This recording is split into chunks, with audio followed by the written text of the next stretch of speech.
URC, folks, the Dragons and Munster, 38 points to 19. Munster get an expected win, although I feel like the manner of the victory at times was maybe a little bit off script. Munster finishing with like 10 forwards on the field. Dragons outscoring Munster in the second half. Munster scoring a flurry of like 3 tries in 4 minutes in the first. Dragons looked best in the first half after they got yellow carded. It was kind of a weird game. But it was certainly chock full of tries. We'll go through some of the events, the key ones, and the stats, and you guys can let us know your thoughts on this one. But in terms of the URC, it's another good 5 points for the Munster lads, and the Dragons couldn't quite chase down that fourth try to pick up a point. It was a flying start from Munster, to be fair. They started really well. The Dragons not doing themselves any favours when missing touch with a penalty. The Munster lads basically just ran it straight back at them. Headed out to the left wing from their own half. Ahern with the final pass to Kilgallen, who's able to get the first try of the game on about 3 minutes, and misconversion means it's 5-0. And Tane Basham going off for the Dragons certainly didn't help their cause, especially with him being that kind of high tackle rate guy that you need in a defensive shift to stop shipping so many tries. You feel like they really missed his presence later on in the game. Coombs went close not too long later, but was about an inch or two short of the line. So no try, but despite that bit of good news for the Dragons, they lost their loose head prop Martinez not too long later. So the injury toll for them was building. And then Munster had this flurry of tries. 17 minutes, 19 minutes, 20 minutes. It was bonkers.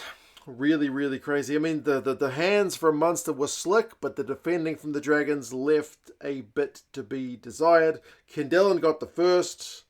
Again, slick Munster hands. Coombs, he gets a wee half break. He gets the final passer. He gets the assist. Kendellen finishes 12 points to 0. 2 tries in 2 minutes, basically from the restart. And it's just, they make it look so easy, the Munster guys. It's basically just catch and pass, draw a man, shift it out to the guy alongside you. O'Connor is able to finish off that one. Kendellen gets the assist for that one, so 19-0. And then it's proper meltdown stuff for the Dragons when they concede a third. This one is a penalty try. It's another Munster big line break. Daly's going close to the line, gets high tackled by Lloyd Evans. The 10 for the Dragons, and he gets himself not only yellow carded, but it is a penalty try for Munster. 26-0. It's already bonus point time for Munster. It has gone from basically bad to catastrophic for the Dragons. That being said, for whatever reason, the yellow card seems to stop the bleeding for the Dragons. They go through 10 minutes unscathed and actually had a decent little bit of period down the Munster end during the yellow card. So it was, I guess, the Dragons in a nutshell that, you know, when they should be doing good, they were doing bad, and when they should be doing bad, they were doing all right. But that being said, once it went back to 15-on-15, the rock continued for them, but it was great for Munster. Blula was able to go over from close range to get one of the front rowers on the board. 31-0 at half-time. But it finishes 38-19, so the second half certainly gets better for the Dragons, but the first half was pretty atrocious. They had 34% possession to Munster's 66. Territory was 50-50, but like the run meters, 490 to Munster. That's slick, but as I said, they were just cutting them to bits.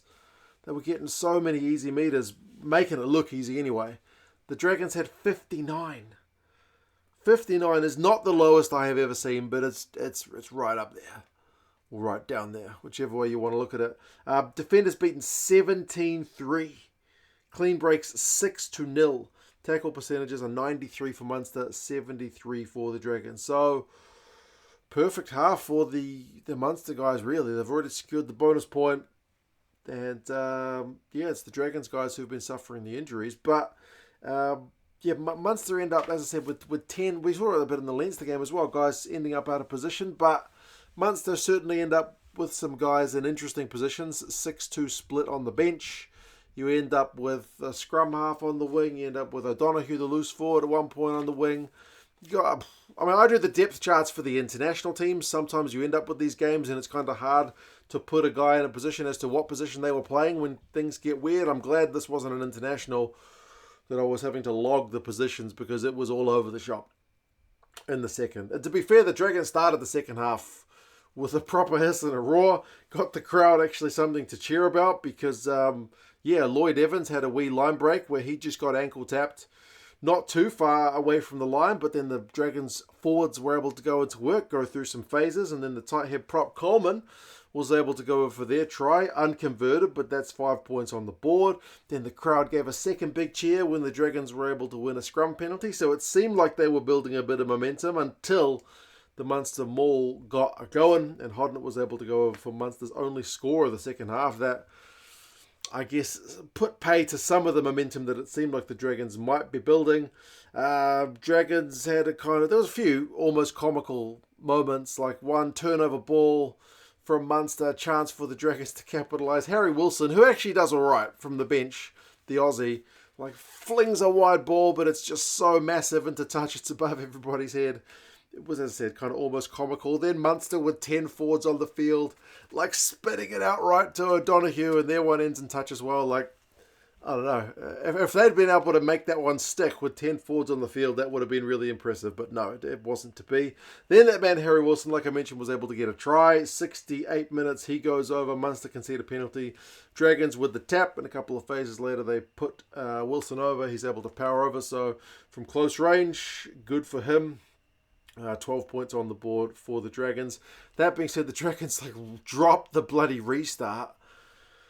You'd be shaking your head at times if you're a Dragons fan. It looked like Patterson, the replacement halfback for Munster, had gone over now that he was actually playing halfback, seeing as the other halfback had gone off. He wasn't on the wing at that moment, but there was a knock-on in the build-up, so the Dragons kind of escaped that one. And then 74 minutes, Dane Black is able to go over to give the Dragons a third try. Put them possibly in the hunt for that fourth try. Bonus point. They have a kind of loose line out, do the Dragons, but they're still able to secure it. And then that man, Harry Wilson, again is able to cut back through a nice gap in the Munster line. Blacker with the support line, so 38 points to 19. Munster did have the kind of last throw of the dice. It wasn't like the Dragons were actually close to getting that fourth try bonus point. It looked like the Munster guys wanted to crack 40, but again, when they spun it wide to their back line, they ended up getting pushed into touch. So it finishes 38-19. The Dragons will not be happy with that 3 or 4 minute flurry where they conceded the 3 tries. Munster will be particularly pleased with that, although Munster won't be so chuffed with the second half, although, as I said, it was rather disjointed with the guys playing in kind of unfamiliar positions.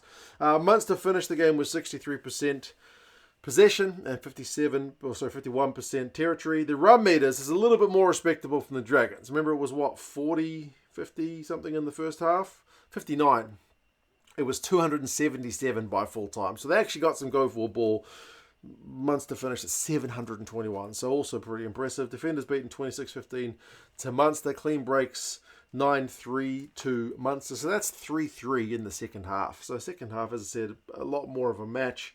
Coombs beat 4 defenders, had 4 offloads, 19 carries and 72 metres. Coombs is a proper unit. Shame he didn't get that try. Lydiard had 15 tackles for the Dragons. Kilgallen had 95 metres. Daly had 75. So these guys were getting themselves into some space. Wilson had a couple of clean breaks off the bench for the Dragons. But, it was a bit of a bizarre one, but Munster take maximum points out of that one.